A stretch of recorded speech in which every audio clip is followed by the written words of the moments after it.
वाणी है 172 नंबर। उत्थान पतन झूला आनंद के लिए, क्रम में विक्रम कैसा।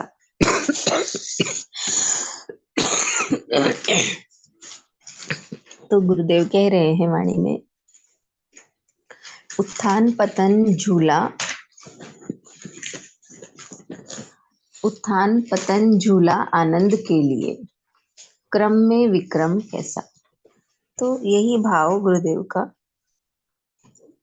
कि जीवन में उत्थान और पतन झूले के समान है। जिस तरह से झूला आगे जाता है और पीछे आता है तो वो सबको आनंद देता है, उसी तरह से जीवन में भी कभी प्राणी के जीवन में उत्थान की स्थिति आती है और कभी पतन की स्थिति आती है। यानी कभी हमारा मन है परिस्थितियों में ऊपर उठता है और कभी विपरीत परिस्थिति आती है तो हमारा मन नीचे गिर जाता है, यानी निराश हो जाता है।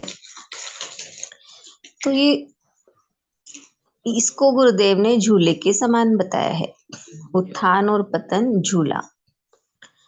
तो झूले आगे और पीछे होता है तो हम उसका आनंद लेते हैं, तो आनंद के लिए है। उसी तरह से ये परिस्थितियां जीवन में आती हैं, ये भी हमारे आनंद के लिए ही है। तो गुरुदेव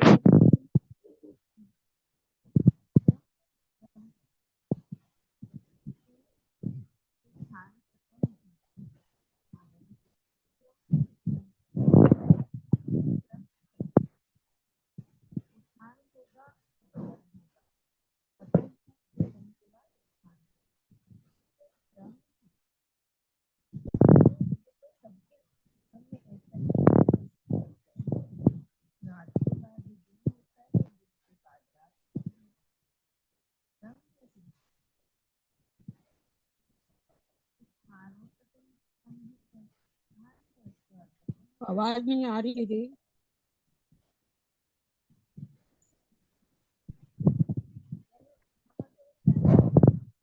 माँ आवाज नहीं आ रही है। आवाज नहीं आ रही, अब आई? हाँ अभी आई।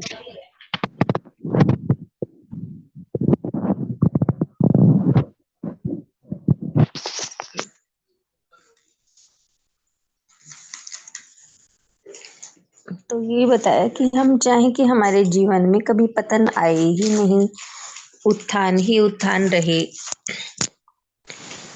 तो ये कैसे पॉसिबल है। अगर पतन है, आवाज आ रही है? जी हेलो, आ रही है। हाँ आ रही है, ठीक है। अगर जीवन में किसी के विपरीत परिस्थिति चल रही है तो ये संभव है ही नहीं कि वो ही हमेशा बनी रहेगी, उसके बाद वो चेंज होगी ही। तो कहने का भाव कि ये सब तो क्रम है जीवन का। विक्रम का भाव यही समझ में आया मुझे कि हम ये चाहें कि ऐसा ना हो, तो ये नहीं हो सकता। अगर कोई चाहे कि नदी की धारा को मोड़ दे तो कैसे पॉसिबल है, उसका वो तो उसी दिशा में ही बहेगी।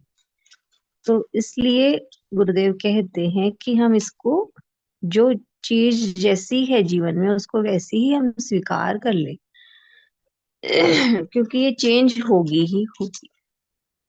तो उत्थान को देखकर हमें अभिमान नहीं करना है, और जीवन में पतन आए तो उसमें हमें हमारे मन को डाउन नहीं करना है, क्योंकि दोनों स्थिति बदलने वाली ही है।